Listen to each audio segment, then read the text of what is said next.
નમસ્કાર મિત્રો, હું છું ભાવિન સિરીસિયા અને મારી સાથે જે તમે લોકોને જુઓ છો એ માંડલ ગામના અનુસૂચિત જાતિ વિસ્તારના મહિલાઓ અને ભાઈઓ છે. આ લોકોની સમસ્યા એટલી ગંભીર સમસ્યા છે કે જેને નજરઅંદાજ ક્યારેય ના કરી શકાય અને જેને રમતમાં કે હાસ્યમાં ના લઈ જવાય. કારણ કે પાણી એક એવી જરૂરિયાત છે કે માણસની કે જાનવરની કે કોઈ પણ પશુની, પૃથ્વી પરના તમામ સજીવો માટે પાણી મૂળ જરૂરિયાત છે. અને એ જો પાણી આપણને ખરાબ મળે તો એ ક્યારેય ચલાવી લેવામાં આવે નહીં.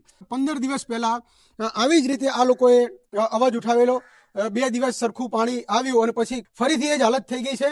પણ તમે જુઓ કે તમારી મજાક, તમારી હાસ્ય માં લઈ જવાની જે આદત ને કારણે લોકો મરે છે, લોકો બીમાર થાય છે, એનું શું? તમારી નિષ્ફળતાની કારણે અને તમારી બેદરકારીને કારણે આ નિર્દોષ લોકોનું શું કે જેમને પાણી ખૂબ જ ગંદુ આવે છે. ગંદુ પાણી એટલા માટે આવે છે કારણ કે જ્યારે પાણી રેગ્યુલર આવતું હોય છે ત્યારે વચ્ચેના જે ગેરકાયદેસર જે કનેક્શનો છે એ ગેરકાયદેસર કનેક્શનોવાળા બધા એકના મોટા પાઇપો નાખીને પાણી ખેંચી લે છે અને અનુસૂચિત જાતિની જે સોસાયટી છે એ છેલ્લે છે. તો એ લોકોને છેલ્લે પાણી મળે છે, ત્યાં સુધી પાણી આવતું નથી. હવે પેલા લોકો પાણી ભરી રહે, જે ગેરકાયદેસર કનેક્શનવાળા લોકો પાણી ભરી રહે અને પછી જે છેલ્લે પાણીનો જે કચરો, જે ડોરું પાણી બચે એ ડોરું પાણી અહીંયા પહોંચે છે. હવે એ ડોરું પાણી પીવાનું, એ ડોરા પાણીથી આપણે નાવા ધોવાનું અને એ ડોરા પાણીથી જીવન વ્યતીત કરવાનું. તો આપણે પૂછીએ છીએ એમની મૂળ સમસ્યા લોકો સાથે અને સીધા સંપર્કમાં. અમારી સોસાયટીમાં છાસવારે પાણીનો પ્રોબ્લેમ તો કાયમી થઈ ગયો છે છેલ્લા 4-5 વર્ષથી. બરાબર. 2 વર્ષ અગાઉ કિરીટ રાઠોડ આવ્યા હતા. બરાબર. એમણે આવી અને પાણીના મુદ્દે ગ્રામ પંચાયતમાં જઈ અને તલાટી મકવાણા સાહેબ જે હતા ને એમને પાણીના મુદ્દે આ બાબતે ચર્ચા કરી હતી. એ પછી થોડા દાડા, 10-15 દાડા રેગ્યુલર પાણી આવ્યું. બરાબર. અને પછી જે પરિસ્થિતિ હતી એવી ને એવી થઈ ગઈ. એટલે પાણીનો પ્રોબ્લેમ કાયમી છે. બરાબર. મોટર વગર પાણી આવતું નથી. એનું કારણ એ છે કે નીચે ગેરકાયદેસર કનેક્શનો લીધેલા છે. બરાબર. ગેરકાયદેસર કનેક્શનો વાળા રહ્યા વેરા ભર્યા વગર જો બ્લેર કરતા હોય અને અમે વેરો ભરી અને પાણી વિના રહીએ એટલે અમારી મનની અંદર દાજ તો થાય ને. ગેરકાયદેસર જે કનેક્શનો છે એ કનેક્શનો કઢાવવાની અને એ લોકોને નોટિસ આપવાની જવાબદારી કોની? ગ્રામ પંચાયતની. અને ગ્રામ પંચાયત એમાં નિષ્ફળતા દાખવે તો શું કરવું જોઈએ? તો તેની સામે પગલાં લેવા જોઈએ. બરાબર. તો અગર અમે ઇન ફ્યુચર, હવે ભવિષ્યના અંદર જો પાણીનો સમસ્યા સોલ્વ ન થાય તો અનુસૂચિત જાતિ વિસ્તાર, આખા દલિતવાસની આપણે વાત કરીએ, તમામ દલિતવાસની વાત કરીએ, તમામ દલિતવાસની અંદર કેટલા કનેક્શન જે છે એ કાયદેસર છે અને દલિતવાસની સિવાય આજુબાજુના જે વિસ્તારો છે આરટીઆઈ કરીને જો માહિતી માંગવામાં આવે. બરાબર. એટલે અમે ભવિષ્યમાં આ જે માહિતી આરટીઆઈ દ્વારા માંગીએ, ચમન ટેકરી થી માંડી અને દલિતની જે સોસાયટી છે ને, ન્યૂ સોસાયટી, બરાબર, ત્યાં સુધી ગેરકાયદેસર કનેક્શનો ઘણા છે. બરાબર. એ વેરા ભર્યા વગર બરાબર પાણી ફૂલ મેળવે છે. બરાબર. અમારે મોટર વિના પાણી આવતું નથી. બરાબર છે. એટલે એક માહિતી આરટીઆઈ દ્વારા અમે માંગવાના છીએ અને એમાં આપણે માહિતી માંગશું કે અનુસૂચિત જાતિના વિસ્તારના કનેક્શન કેટલા કાયદેસર છે, સાથે એની આજુબાજુના વિસ્તારના જેટલા પણ લોકો છે કે જ્યાંથી પાણીની લાઈન આગળથી આવે છે ત્યાં કેટલા લોકોના કાયદેસર કનેક્શન છે એની નામજોગ માહિતી અમને આપો. અને નામજોગ માહિતી જેવી આપણને મળે પછી આપણે આંદોલન ચાલુ કરીએ કે નામજોગ માહિતી સિવાયના જે એટલા પણ કનેક્શન છે અમે ઘરે ઘરે તમને લઈ જઈને અમે બતાવીએ કે આનું નામ લિસ્ટમાં નથી, કનેક્શન કાપો, આનું નામ લિસ્ટમાં નથી, કનેક્શન કાપો. બરાબર છે. આરટીઆઈના માધ્યમથી આપણે એક માહિતી લઈ લઈએ પહેલા અને પછી આપણે આંદોલન કરીએ. તો આના સિવાય બીજું કઈ આપણો પ્રશ્ન કેવું? પાણીનો પ્રોબ્લેમ સોલ્વ થઈ જાય તો અમારો કોઈ પ્રોબ્લેમ નથી. પાણી બિલકુલ આવે નહીં. આવે તો કેવા ટાઈમે આવે? એક બાજુ રસોઈનો ટાઈમ, બરાબર, બપોરની નીંદ કોઈની ના થાય, મજૂર વર્ગ મજૂર થી આવે, મજૂરી થી છૂટીને રસોઈ કરે કે પાણી ભરે. કેટલા વાગે આવે છે પાણી? બપોરના 2, 2:30, 3 વાગે. કોઈ જાતનું ઠેકાણું જ નહીં. પાણી આવતું જ નહીં. પાણી તો મોટર વગર બિલકુલ પાણી નહીં. એટલે બંધ થઈ જાય પાણી. એક ટીપું પાણી મોટર વગર નથી પડતું. 10 વાગે આવે પણ 3 વાગે બંધ કરે, પાણી આવતું નહીં. એક ટીપું. 100 રૂપિયાની દાડી. તમે 3 વાગે પાણીના સમયે તમે ઘર કામ કરતા હોય છો કે ખાવા પીવા બેઠા હોય છો તો તમને મુશ્કેલી પડે છે ને? પડે છે.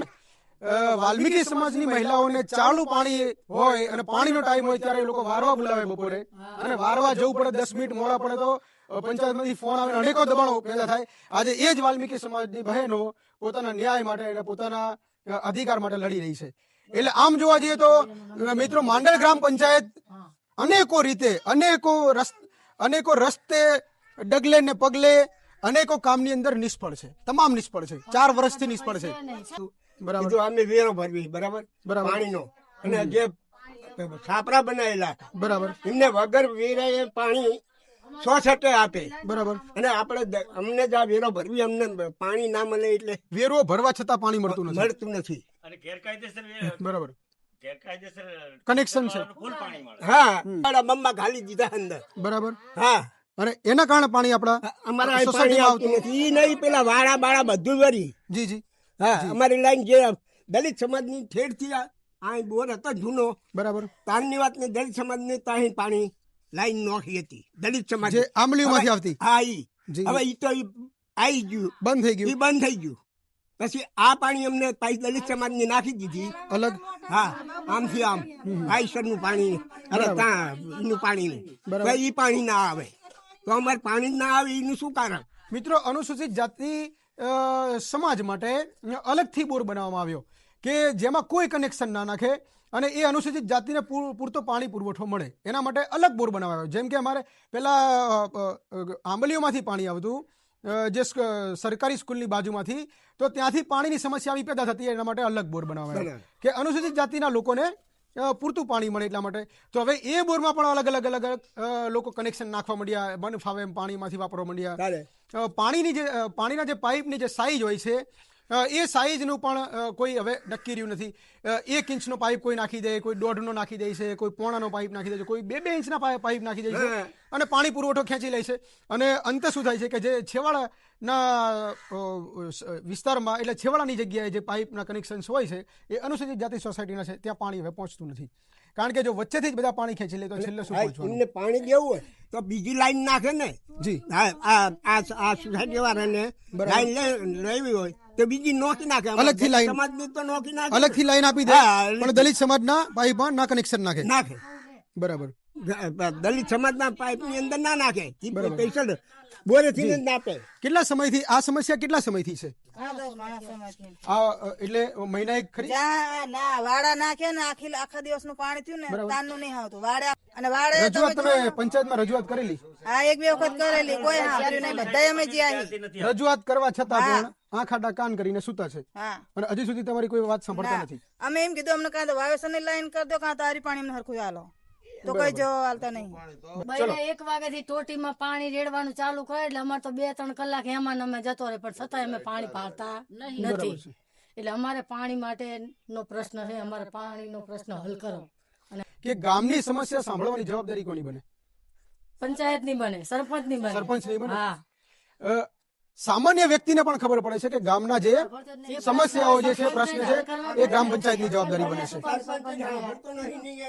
તો સરપંચ જ ના સાંભળે તો શું કરશું? ગ્રામ પંચાયત જ ના સાંભળે તો શું કરીશું? મિત્રો, આ સમસ્યાનો ઉકેલ જો દિવસ 2 ની અંદર નહીં આવે તો આ તમામ સોસાયટીના લોકોને સાથે મળીને અમે ગ્રામ પંચાયતની સામે ધરણા પ્રદર્શન કરીશું અને આના માટે જે જરૂર બને એ આંદોલન પણ કરીશું. જે જરૂર પડે RTI હેઠળ અમે માહિતી પણ માંગીશું. કારણ કે એટલા બધા પણ ગેરકાયદેસર કનેક્શન્સ જે છે અને એ કનેક્શન્સ વાળા જે છે મોટી મોટરો લગાવીને પાણી ખેંચી લે છે અને જે લોકો વેરો ભરે છે કાયદેસર, જે ગરીબ લોકો છે, મજૂરી વર્ગના લોકો છે, એ લોકોને પાણી મળતું નથી. પાણી માટે તરસે મરવાનો વારો હવે માંડલ ગામની અંદર આવ્યો છે. એટલે માંડલ ગામની અંદર દુષ્કાળ પડ્યો છે એવું કહેવું હોય તો કહેવાય. કારણ કે માણસો પાણી વગર તરસે હવે મરે છે.